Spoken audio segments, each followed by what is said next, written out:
Oui, shalom bien aimé encore. Je suis encore très heureux de partager la parole, la parole encore avec vous. Le thème c'est la vie chrétienne commence par savoir notre position en Jésus-Christ. La vie chrétienne commence par savoir notre position en Jésus-Christ ou en un autre terme, être assis. La vie chrétienne a trois étapes.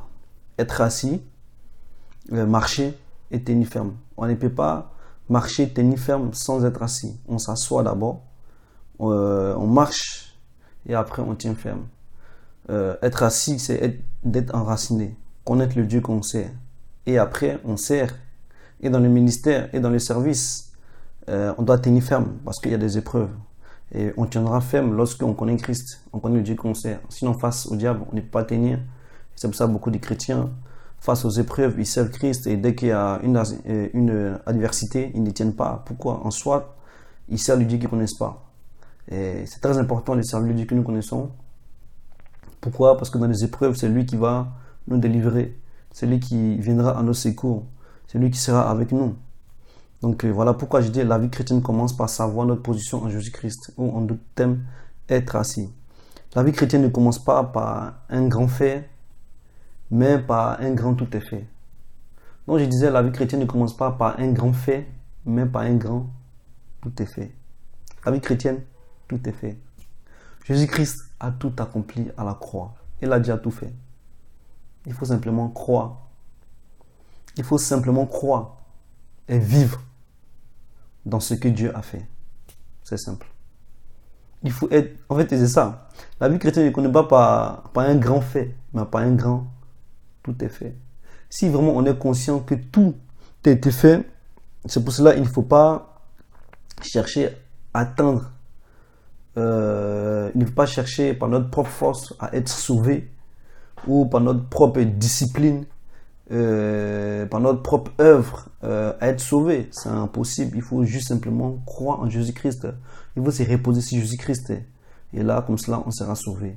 Parce que si on veut se battre pour être sauvé, ou si en fait on veut par les œuvres on veut être sauvé, on ne pourra jamais être sauvé parce que la Bible dit que voilà, on est sauvé en croyant. Donc on croit et on est sauvé.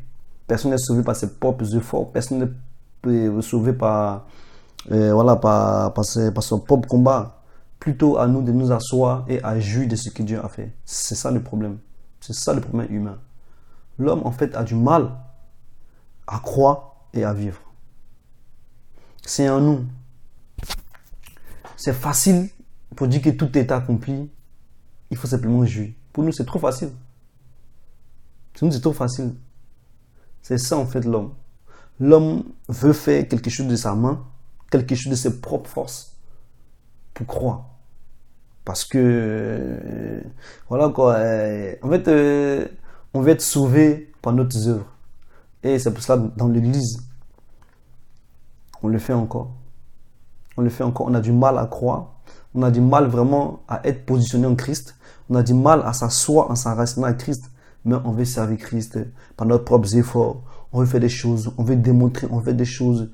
Et en fait, on annule en fait ce que Dieu a fait. Et nous-mêmes, on veut faire des choses. On veut prouver. Et en fait, face au diable, on ne peut pas tenir. Parce qu'on ne peut pas tenir face au diable sans être assis. Et en fait, le mot asseoir nous montre une position. Et la définition de s'asseoir, la définition c'est solidement établi. C'est solidement établi. Stable, qui est établi ou installé de manière solide ou durable. Fixé, posé. Donc, bien aimé, on doit être assis. On doit être enraciné en Christ. Celui qui n'est pas enraciné en Christ ne peut pas servir Dieu, ne peut pas marcher et ne peut pas tenir. Je prends un exemple, terre à terre. Un nouveau-né qui vient de naître, il ne marche pas tout de suite. Il sait qu'il peut marcher, mais avant qu'il marche, il faut qu'il boive du lait, il faut qu'il fasse des quatre pattes, Faut que, voilà, ouais, avant qu'il marche, qu'il soit autonome. Et sa maman le porte sur son dos, sa maman, etc., etc. Il est dépendant de sa mère. Et quand il grandit, au fur et à mesure, il commence à marcher par lui-même. Il commence à marcher par lui-même. Et un jour, on va voir ce jeune homme qui marche de lui-même. Il n'a plus besoin de maman pour marcher. La vie chrétienne, c'est comme ça. Quand on vient à Christ, on doit être enraciné en Jésus-Christ. On va aller marcher. Sinon, on sera bancal. Sinon, on aura des sérieux problèmes. Parce que sinon, marche, bien aimé, on aura des épreuves. Et si on ne connaît pas le Dieu que nous servons, si on n'est pas enraciné en Jésus-Christ, bien aimé, devant ces épreuves, nous allons reculer. Devant ces épreuves, nous allons abandonner. Devant ces épreuves, nous allons fuir. Pourquoi? Parce qu'on n'a pas appris d'être enraciné en Christ.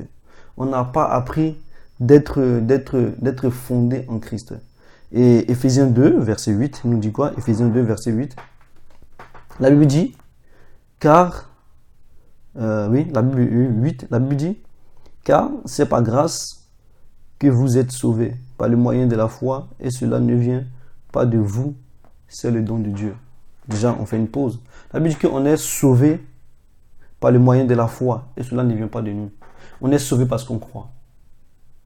Et nous, Marie, on croit qu'on est sauvé parce qu'on croit, mais quand même, on veut faire des preuves, on veut se battre, on veut faire des promenades, au lieu de croire simplement et de vivre ce que Dieu a déclaré de nous. Nous-mêmes, on veut faire des efforts et des fois, on n'y arrive pas parce que de nous-mêmes, on ne peut rien faire. De nous-mêmes, on ne pourra rien faire. On doit compter sur Dieu. Et si on continue dans ce verset 9, la Bible dit, ce n'est point par le moyen, ce n'est point par les œuvres, afin que personne ne se glorifie. Comme je disais tout à l'heure, ce n'est point par les œuvres, parce que nous faisons, pour que, voilà, on se glorifie, parce que nous tous, on n'est pas en bonne santé, il y a des gens qui sont paralysés, il y a des gens qui ont du mal à parler, il y a beaucoup de choses dont si on veut se sauver par des œuvres, et voilà, ça va disqualifier beaucoup de personnes. Dieu, connaissant toutes choses, il a dit non, croyez en moi et vous serez sauvés. Verset 10. Car nous sommes son ouvrage, ayant été créés en Jésus-Christ pour de bonnes œuvres, que Dieu a préparées d'avance, afin que nous les pratiquions. La Bible dit que Dieu a préparé des œuvres bonnes d'avance afin que nous les pratiquions. Et beaucoup de personnes veulent eux-mêmes servir Dieu avec les propres intelligences, avec les propres volontés, avec les propres pensées. Bien aimé, cela, vous allez vous fatiguer pour rien. Parce que si nous, on ne cherche pas, si nous ne cherchons pas à faire ce que Dieu a préparé pour nous, si nous ne cherchons pas à entrer dans notre destinée, parce que la Bible dit que Dieu a préparé des œuvres bonnes d'avance afin que nous les pratiquions. On n'a pas dit que nous-mêmes, on doit pratiquer. Non, Dieu, il a déjà fait. On doit simplement chercher les œuvres qu'il a fait pour nous, afin de les faire tranquillement. Parce que tout est déjà accompli. Et le problème de nous, les chrétiens, on cherche nous-mêmes à faire des œuvres, on cherche nous-mêmes, et on se prend la tête, on se fait... Non, bien-aimé, on croit en Jésus-Christ. Plus cherchons à pratiquer les œuvres bonnes que Jésus-Christ a fait d'avance. C'est pour cela, c'est manque de connaissance de Dieu. Parce qu'on ne connaît pas encore le Dieu que nous servons. Si vraiment on connaît ce Dieu, bien-aimé, la vie chrétienne sera facile. Je vais vous dire la vérité. La vie chrétienne sera facile. Et beaucoup de personnes ne connaissent pas les positions en Jésus-Christ. Beaucoup de personnes ne sont pas assis en Jésus-Christ. Beaucoup de personnes ne sont pas enracinées en Jésus-Christ. Beaucoup de personnes ne sont pas installées d'une manière solidement en Christ. Beaucoup de personnes ne sont pas solides en Christ. Ils ne sont pas enracinées. J'aimerais dire qu'ils ne prennent pas le temps d'être fondés en Jésus-Christ. Ok, vous voyez une maison, avant de s'élever, avant d'être construit, il faut faire la fondation. Il faut faire le dalle, il faut daller, il faut faire tout et tout et tout. Et puis après, maintenant, on pose des briques. Mais si la dalle n'est pas bien fondée, la tour, elle va tomber. Et le plus important, c'est pas ce que nous faisons, mais le plus important, c'est sur quoi on est enraciné. C'est sur quoi on est assis. C'est pour ça que je dis que la position la plus importante en Christ, c'est la position assis. Le repos en Christ. On compte sur Dieu. Pourquoi? Parce que quand tu bâtis une maison, le plus important, ce n'est pas les pieds que tu vas placer. Le plus important, c'est la fondation. Si la fondation est bien solide, tu poseras, tu ne t'inquiéteras pas de est-ce que la maison va tomber. Parce que la fondation est solide. Donc tu vas bâtir dessus sans t'inquiéter. Mais si la fondation n'est pas solide, bâtis avec ce que tu veux, un jour elle tombera. C'est ça, nous les chrétiens. On ne prend pas le temps d'être enracinés. Bien aimé, si Jésus-Christ, le Fils de Dieu, a pris 30 ans pour se manifester, vous croyez qu'il n'était pas pressé? Qu'il était jeune? Qu'il avait moins de 30 ans avant de se manifester? Et il voit des paralytiques, voilà, il voit des lépreux, il voit des tout ça, tout ça, tout ça. Mais c'est qu'il attendait son temps. Mais nous, qu'est-ce qu'on fait? On vient en Christ, on n'est même pas solide, on n'est pas enraciné, on ne connaît pas que le Dieu que nous servons, et nous tous, on veut déjà courir. Et quand on commence à courir, bien aimé, on n'est pas ferme. C'est pour ça que Daniel dit que le peuple qui connaîtra les dieux agira avec fermeté. Celui qui est bâti en Christ, celui qui est solide en Christ, va tenir ferme face aux difficultés, face aux épreuves. Il va tenir ferme. Mais celui qui n'est pas solide, celui qui n'est pas enraciné en Christ, quand viendra les épreuves, il va abandonner. Quand viendra les combats, la personne va lâcher. La personne va repartir dans le monde. C'est pour ça, bien aimé, on doit être fondé solidement en Christ. La vie chrétienne, c'est tout est accompli. La vie chrétienne, c'est tout est accompli. C'est à nous de connaître ce Dieu, de connaître les principes du royaume, d'être fondé en Christ, de compter sur Dieu et d'avancer, bien aimé. D'avancer, bien aimé. Il y a encore un point dans Luc.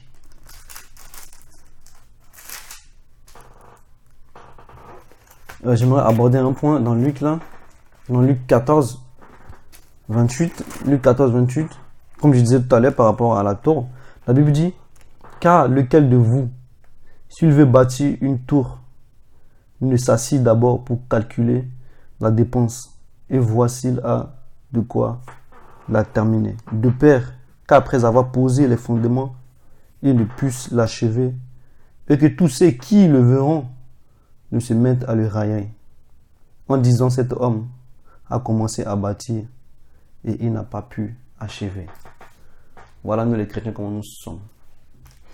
La Bible nous compare à une tour, à quelqu'un qui veut bâtir une tour. Car la vie chrétienne, c'est de bâtir une tour. La vie chrétienne, c'est de bâtir sa vie sur Christ. La vie chrétienne, c'est une vie durable. C'est l'endurance. Parce que quand tu construis une tour, bien aimé, c'est des années avant qu'elle soit, voilà, elle soit arrêtée. Parce qu'une tour, elle est solide. Il faut du temps. Et la Bible dit que, car lequel de vous qui devait bâtir une tour ne s'assied d'abord pour calculer. Donc on parle de s'asseoir d'abord. Donc si tu veux bâtir une tour, assois-toi d'abord et calcule si tu peux aller jusqu'au bout.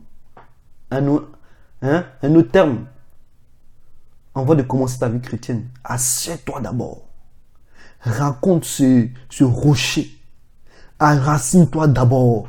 Rassure-toi d'abord. Compte sur ce Dieu. Espère en lui. Il faut être fondé en ce Dieu. Et après maintenant, tu pourras te lancer. Parce que tu ne calcules pas tout. Parce que tu ne t'assois pas pour réfléchir. Que par précipitation, tu peux faire des choses. Tu tomberas comme un arbre qu'on va déraciner et qui va tomber et qui va faire beaucoup de dégâts. C'est pour cela, avant de bâtir une tour, assieds-toi d'abord. Assieds-toi en Christ. Sois enraciné en Dieu. Parce que la vie chrétienne, c'est une tour. La vie chrétienne, on bâtit, on construit.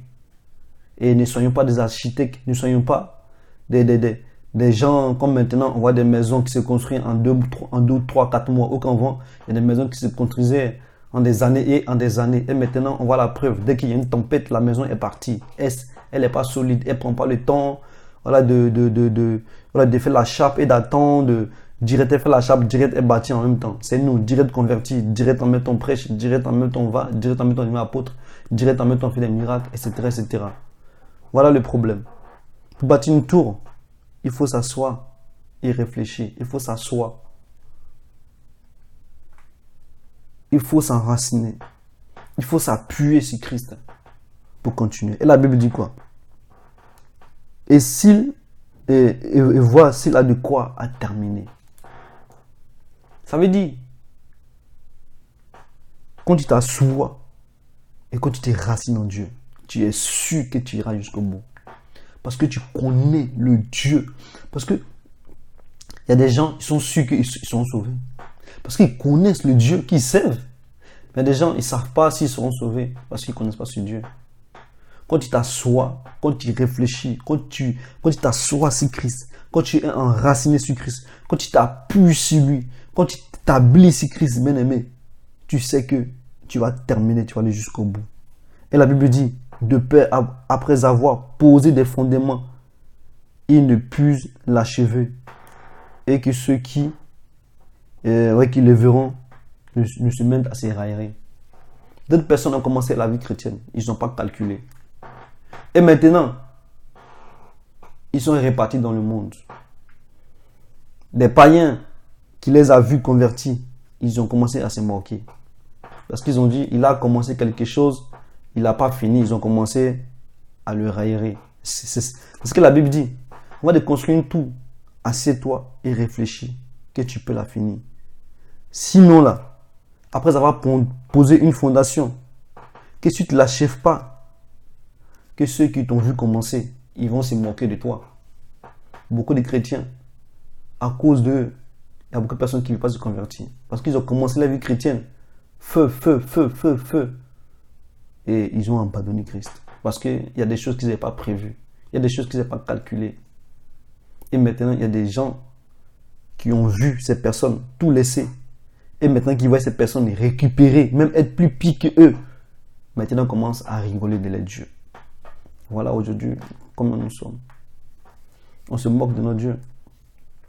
Parce que beaucoup de personnes posent maintenant des actes qui même les païens disent par leur comportement, par leur vie. Les autres te disent non, si c'est ça être chrétien, ça ne sert à rien d'être chrétien. Parce qu'il est mauvais qu'il est, méchant qu'il est. Regarde son comportement, regarde son caractère. C'est ça être chrétien? Jamais de la vie. Voilà. Et aujourd'hui, c'est ça. Il faut être enraciné pour servir notre Dieu. Et encore une autre chose. Josué dit une chose très importante. Dans Josué 29, on va prendre ce dernier passage. Je vais m'arrêter là pour aujourd'hui. Donc bien aimé, c'est ça. Josué 29, 19.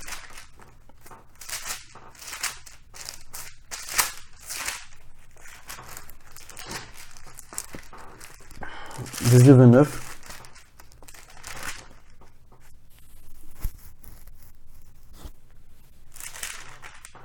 Excusez-moi, Josué 24, s'il vous plaît.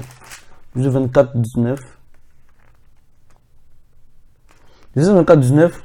La Bible dit, Josué dit au peuple, vous n'aurez pas la force de servir Dieu, car c'est un Dieu saint. C'est un Dieu jaloux. Il ne pardonnera point vos transgressions et vos péchés. Amen, amen. Et on va continuer vos péchés. Lorsque vous abandonnez l'Éternel et que vous serviez des dieux étrangers, il reviendra vous faire du mal et il vous consumera après vous avoir fait du bien. Le peuple dit à Josué, non, car nous servirons l'Éternel. Josué dit au peuple, vous êtes témoins contre vous-même que c'est vous qui avez choisi l'Éternel pour servir. Il répondit, nous sommes témoins. Ôtez donc les dieux étrangers qui sont au milieu de vous et tournez votre cœur vers l'Éternel, le Dieu d'Israël. Et le peuple dit à Josué, nous servirons l'Éternel notre Dieu et nous obéirons à sa voix. Bien-aimé, un dilemme. Il fallait qu'ils choisissent entre les faux dieux et l'Éternel. Et Josué les mains devant un grand dilemme. 19.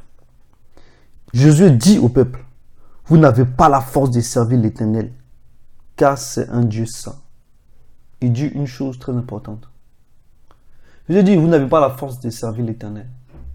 Bien aimé, pour servir Dieu, il faut de la force. Pour servir Dieu, il faut de la force. Parce que notre Dieu que nous servons, il est exigeant. Le Dieu que nous servons, c'est un Dieu d'amour. Et ensuite, c'est un Dieu qui est exigeant. Ce n'est pas un Dieu qui tolère le péché. Ce n'est pas un Dieu qui comprend le péché. C'est un Dieu saint. Un Dieu juste. Un Dieu bon. Un Dieu d'amour. C'est un Dieu, il est équilibré. C'est un Dieu qui est exigeant avec nous. Pourquoi? Parce que son Fils est mort pour nous. Et il est exigeant. Pourquoi? Parce qu'on a tout reçu. Le sang de Christ nous a lavé de tout péché. Nous sommes saints. Quand Dieu nous voit, il nous voit en Christ. Quand Dieu voit un chrétien qui se convertit vraiment en Christ, il voit le sang de Christ. Et et nous voit dans le péché encore. Dieu ne nous tolère plus. Et Jésus dit, vous n'avez pas la force pour servir l'Éternel. Bien aimé, je sais que c'est Dieu qui nous donne la force de le servir. Mais le Dieu que nous servons, c'est un Dieu exigeant. Il faut le connaître pour le servir. Un autre thème, quand Jésus disait que vous n'avez pas la force de le servir, c'est que vous ne connaissez pas le Dieu que vous voulez servir. Et heureusement, ils ont dit, si on le connaît, on va écouter sa voix. Enfin, du moins, on va obéir à sa voix. Si nous connaissons le Dieu que nous servons, obéissons à sa voix. Si nous connaissons le Dieu que nous servons, faisons ce qu'il nous dit. Si nous connaissons le Dieu que nous servons, bien aimé, on doit faire sa volonté.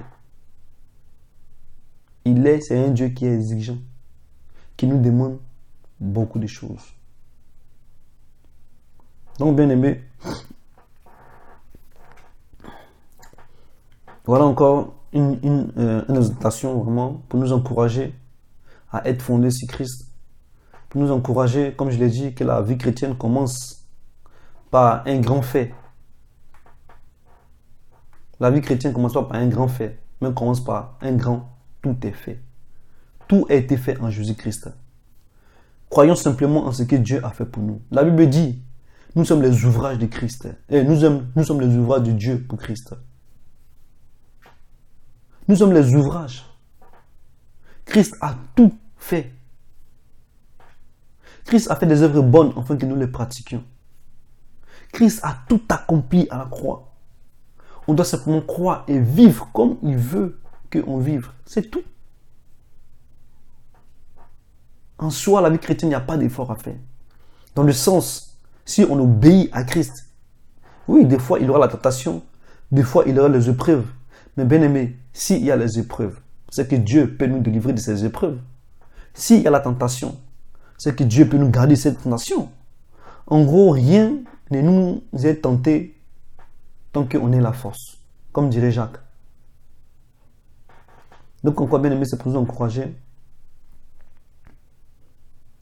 En Christ, avant de servir Dieu, il faut connaître le Dieu que nous servons. Avant de faire quoi que ce soit, il faut connaître ce Dieu.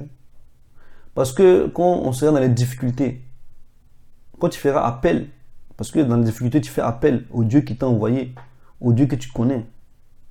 Et s'il ne t'a jamais envoyé, vous voyez, c'est un dilemme. Donc, bien aimé, chacun d'entre nous, avant de s'engager dans l'œuvre de Dieu, il doit s'asseoir, il doit réfléchir si vraiment il a un cœur sincère, si vraiment il est déterminé d'aller jusqu'au bout. Parce qu'il y a des gens qui se convertissent par mouvement, il y a des gens qui sont convertis parce qu'ils sont partis dans une prédication et dans une réunion de réveil. Le prédicateur l'a prêché, ils étaient touchés, voilà, tout ça. Oh oui, je vais accepter Jésus. Et puis ça, ils disent que c'est des chrétiens. Ils ne sont jamais assis ils n'ont jamais calculé. Ils sont jamais assis et ils ont jamais dit non, Christ est ma vie. Et la mort, mais aucun, voilà, et la mort, mais aucun gain. Quand Paul pouvait dire Christ est ma vie. Et la mort m'est égale. C'est que si je meurs, c'est pas grave. Christ est ma vie. Je suis déterminé à aller jusqu'au bout. Bien aimés, soyons déterminés à aller jusqu'au bout. Et soyons assis en Christ. Que notre vie chrétienne commence par être à soi. Avant de tenir, de marcher, c'est d'abord être à soi. Si nous ne sommes pas assis dans la parole, si nous ne sommes pas assis dans la doctrine, si nous ne sommes pas enracinés en Christ, si nous ne nous appuyons pas en Christ, nous ne pouvons pas marcher et nous ne pouvons pas tenir devant le diable. Parce que devant le diable, quand il va nous tenter, bien aimé, on va présenter ce que Dieu a déclaré de nous. Quand Satan va nous accuser, on va simplement proclamer ce que Christ a fait pour nous. Quand Satan viendra nous perturber dans ce que nous faisons pour Dieu, on va simplement présenter Christ. Bien aimé, Christ est la solution à toute chose. Si on n'est pas enraciné en Christ, si on ne comprend pas Christ, si on ne connaît pas Christ devant Satan, on ne pourra rien faire. Soyez bénis abondamment. Posez des questions, si vous avez des questions à poser, partage, etc. Nous sommes ouverts, nous sommes des acteurs. Que Dieu vous bénisse abondamment. Amen.